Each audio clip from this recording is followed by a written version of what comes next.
तर नमस्कार मित्रांनो, आज आपण पूर्व माध्यमिक शिष्यवृत्ती परीक्षा 8वी ही फेब्रुवारीत झालेला पेपर पाहणार आहोत. आता जे विद्यार्थी स्कॉलरशिपची तयारी करणार आहेत किंवा ज्यांनी पेपर दिला आहे त्यांना एक सूचना आहे की आपण आपल्या यूट्यूब चॅनलवरती असेच स्कॉलरशिपचे डेली व्हिडिओज अपलोड करणार आहोत. त्यामुळे तुम्ही चॅनलला नक्की सबस्क्राईब करून ठेवा आणि व्हिडिओ आवडला तर लाईक करा आणि त्यासोबतच आपल्या मित्रांना देखील याची लिंक टाका, जेणेकरून त्यांना देखील याचा फायदा घेते. आता आपण विभाग 1 मराठीकडे जातोय. तर पहिलाच इथं प्रश्न आहे, संस्कृत शब्दातील अनुस्वाराचा उच्चार कोणत्या वर्णासारखा? आता इथं बघितलं तर पर्याय क्रमांक 1 हे उत्तर बरोबर आहे. तर याचं स्पष्टीकरण असं आहे की अनुस्वारानंतर क वर्ण येतो. अनुस्वाराचा उच्चार न प्रमाणे होतो. संस्कृतमध्ये स नंतर क आहे म्हणून उच्चार संस्कृत असं होतं. आता इथं बघा, पहिलं जे अक्षर आहे ते स आहे, त्याच्यानंतर पुढचं जे अक्षर येणार आहे जोडाक्षर नाही फक्त अक्षर, ते आले क. मग कच्या ह्याच्यातील आता आपण क ख ग घ न असं म्हणतो, त्यातील अनुनासिक जे असतं त्याला आपण अनुस्वाराच्या जागी रिप्लेस करत असतो. त्यामुळे पर्याय क्रमांक 1 हे उत्तर आहे याचं. त्यानंतर आता प्रश्न क्रमांक 2, पुढीलपैकी संधी विग्रह व संधी यातील चुकीचा पर्याय शोधा. यातील प्रति अधिक ईशा यामध्ये पहिलाच पर्याय क्रमांक हा चुकीचा आहे.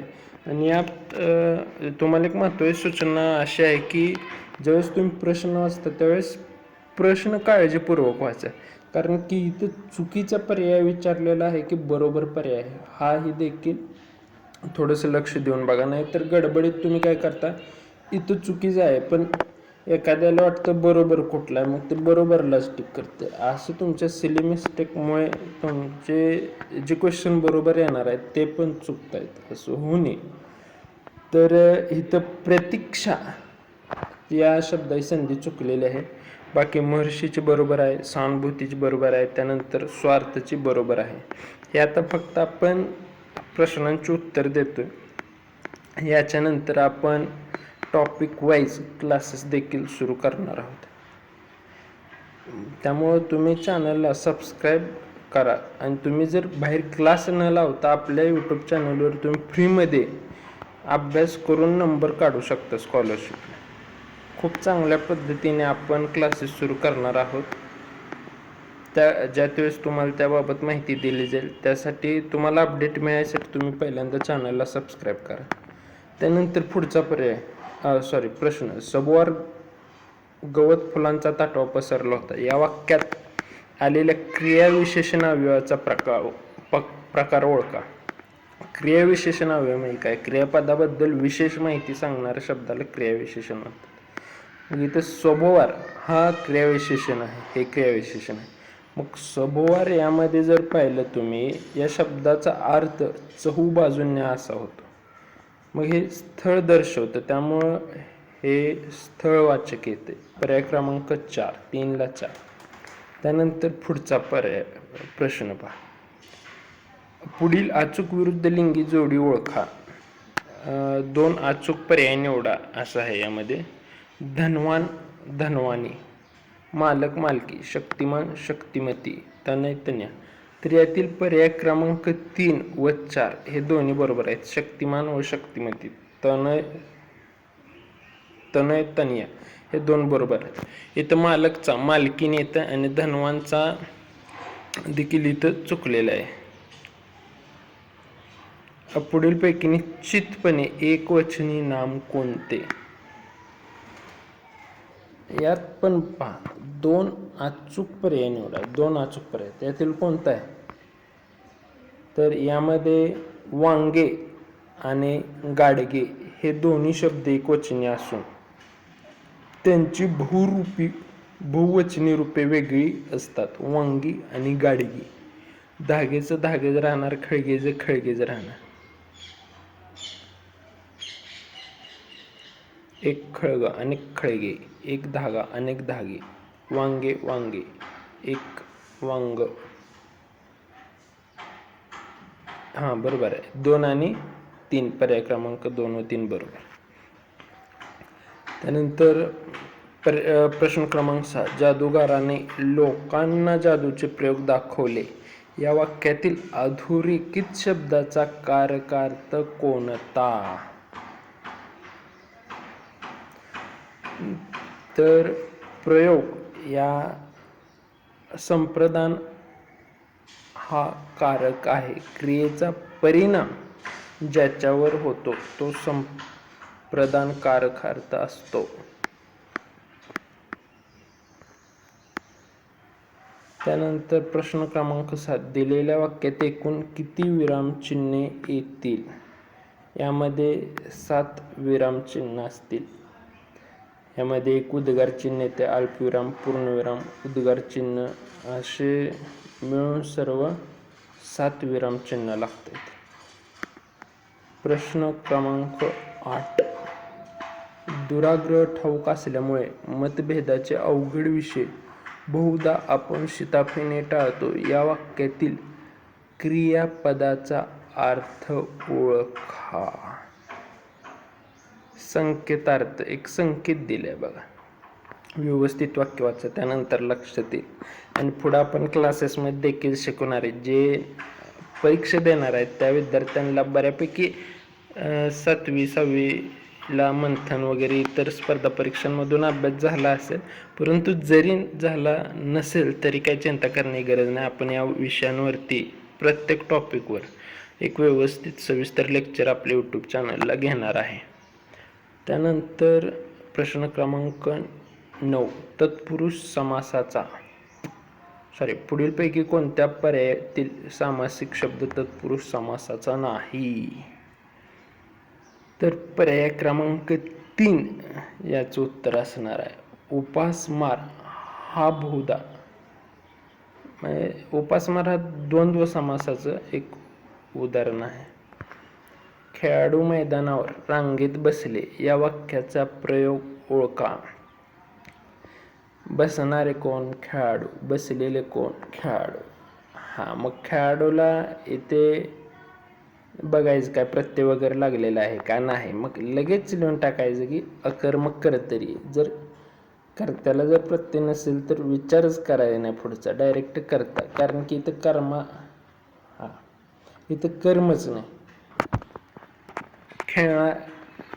खेळाडू मैदानावर रांगेत बसले. बसलेले कोण? खेळाडू.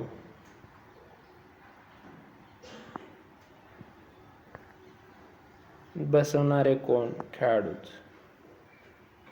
त्यानंतर प्रश्न क्रमांक 11. पुढील काव्यपंक्तीमधील अलंकार ओळखा. दावीन गर्व विभवे, गुण हे पराचे, खडाग्र तुल्य विषमो, व्रत हे भल्याचे. उपमा हा या अलंकाराचा प्रकार आहे. त्यानंतर प्रश्न क्रमांक 12. पुढीलपैकी कोणता काव्यसंग्रह मंगेश पाडगावकर यांनी लिहिलेला नाही? काय विचारले? लिहिलेला नाही. त्यामुळे प्रश्न वाचणं व्यवस्थित हे गरजेचं आहे. यामध्ये छोरी हा संग्रह सुलभा देशपांडेने लिहिलेला आहे. त्यामुळे पर्याय क्रमांक 3 हे उत्तर आहे. जिप्सी मेरा बाहुल्या हे काव्यसंग्रह मंगेश पाडगावकर यांचेच आहेत. तर पुढचा प्रश्न क्रमांक 13. टोपण नाव व त्यांचे पूर्ण नावातील चुकीची जोडी असणारा पर्याय कोणता? याचं उत्तर आहे नंबर 3 धोंडो वासुदेव गद्रे यांचं दिवाकर हे टोपण नाव नव्हतं, काव्यविहारी हे टोपण नाव आहे. त्यानंतर आता पुढं पहा कवितेवरचे प्रश्न आहेत. आता कविता एकदा वाचूया आपण. ते सुंदर दिन हरपले, मधुभावाचे वेड जयांनी जीवाला लावले. दृष्टी होती मुग्ध निरागस, अंतर होते प्रेमळ लालस. चराचरातून सौंदर्याचे किरण तदा फाकले, शशिला होती अपूर्व सुषमा आणि नभाला गहन नीलिमा. सुखोष्ण गमले प्रभाते कर तेव्हा कोवळे, तृण पर्णातून रानफुलातून जललहरीतून वा ताऱ्यातून. स्नेहलतीचे अद्भुत लेणे सहज सदा सहज तदा लाभले. मृदुल उमलल्या कलेका चुंबीद पुष्पदलांना उरी कवटाळीत संध्येचे मधुरंग बदलते हर्षभरे निरखिल. अवनी गमली अद्भुत अभिनव जिथे सुखविन दुजन संभोग घरी वादारी वात्सल्याचे मळे नित्य बहरले. आता अनुरले ते संमोहन विष्णन गमते अवघे जीवन बाल्य समता आज जगाचे रूप सर्व बदलले. आहा ते सुंदर दिन हरपले. आता कवयित्रीचे पुढचा प्रश्न क्रमांक 14. कवयित्रीचे मन खिन्न का झाले आहे? तर कवयित्रीचे मन खिन्न का झाले? बाल्य संपता आज जगाचे रूप सर्व बदलले. हा ते सुंदर दिन हरपले. कवयित्रीला बालपण संपल्याचे दुःख आहे. पर्याय क्रमांक 3. त्यानंतर चला प्रश्न क्रमांक 15. पुढील पैकी कोणत्या अर्थाचा शब्द कवितेत आला नाही? जलधी. एक सेकंद. पुढील पैकी कोणत्या अर्थाचा शब्द कवितेत आला? पृथ्वी, कोमल, कळी. हा, जलधी. कारण की जल, लोहरी, कळी, अवनी. प्रश्न क्रमांक 15 मला एकदा पाहू द्या व्यवस्थित.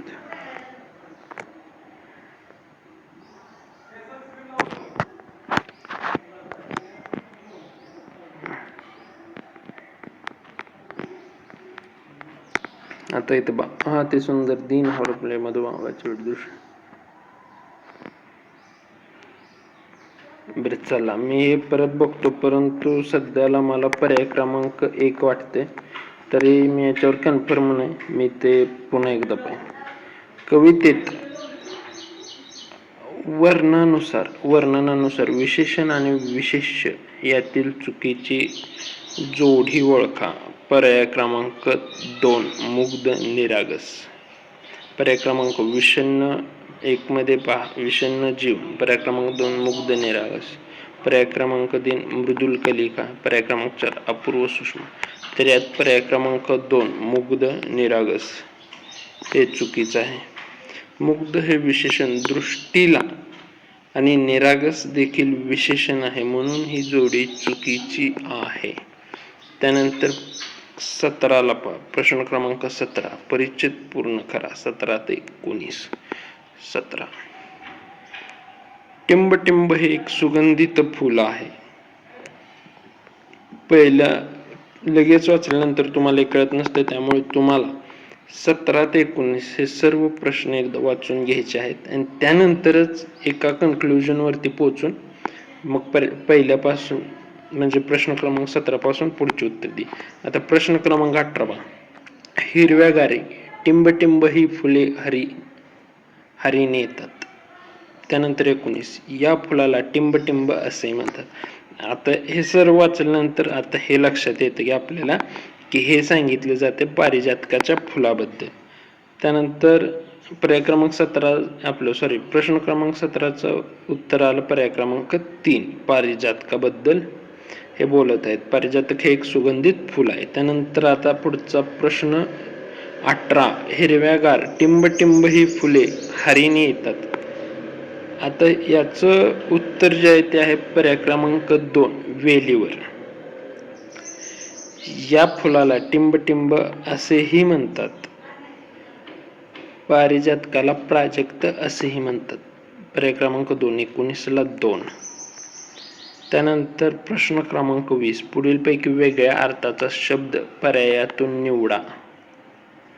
प्रश्न क्रमांक 3 संकल्प. कारण की इतर तिघे समस्येशी संबंधित शब्द आहेत. अडचण, पेच, संकट हे समस्या किंवा अडचणीला समानार्थी शब्द आहेत. संकल्प हा एक वेगळा शब्द आहे. पुढीलपैकी अशुद्ध शब्द निवडा.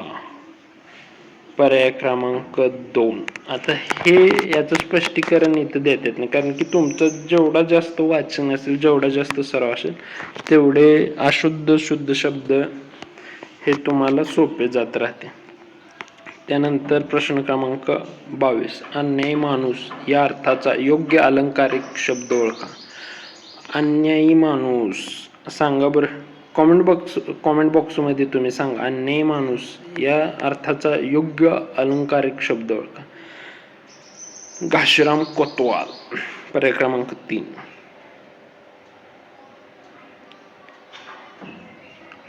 ठीक. आणि त्यानंतर मला सर्व जे 4 ऑप्शन आहेत, बोके संन्यासी म्हणा, दृढाचार्य, मायेचा पूत, घाशीराम कोतवाल, या सर्वांचं स्पष्टीकरण तुम्ही मला कॉमेंट बॉक्समध्ये द्या. ठीक आहे. बोके संन्यासी म्हणजे काय, दृढाचार्य म्हणजे काय, मायेचा पूत म्हणजे काय, असे या प्रकार. चला पुढचा प्रश्न बघूया. पुढील अनेक शब्दाबद्दल योग्य शब्द निवडा. समजूत काढून भांडण मिटवण्यासाठी केलेली मध्यस्थी, पर्याय क्रमांक 4 शिष्ट आहे. त्यानंतर प्रश्न क्रमांक 24. पुढीलपैकी कोणत्या म्हणीचा अर्थ चुकीचा आहे? नालासाठी घोडा मेला, तेच घडत असल्यास काही दुःख होत नाही. पर्याय क्रमांक 1 चुकीचा आहे. नालासाठी घोडा मेला याचा अर्थ मोठ्या नुकसानीसाठी लहान कारण असणे, असं त्याचा अर्थ आहे. त्यानंतर बघा मराठीतला शेवटचा प्रश्न. पुढीलपैकी कोणता शब्द तद्भाव नाही? यात पण पहा 2 अचूक पर्याय निवडा. तद्भाव नाही. तत्सम म्हणजे संस्कृत भाषेतून जसे तसे, तद्भाव म्हणजे थोडासा बदल होऊन ते मराठी भाषेत आलेले. असे 2 शब्द पाहिले तर गुढी आणि मेहनत हे 2 शब्द आहेत. तर आता सेक्शन 1 म्हणजे विभाग 1 मराठी संपलेला आहे. त्यानंतर विभाग 2 वरती आपण उद्या क्लास घेणार आहोत. त्यासाठी चॅनलला सबस्क्राईब करा आणि व्हिडिओ आवडला असेल तर व्हिडिओ लाईक करा आणि याची लिंक तुमच्या इतर मित्रांना देखील पाठवा.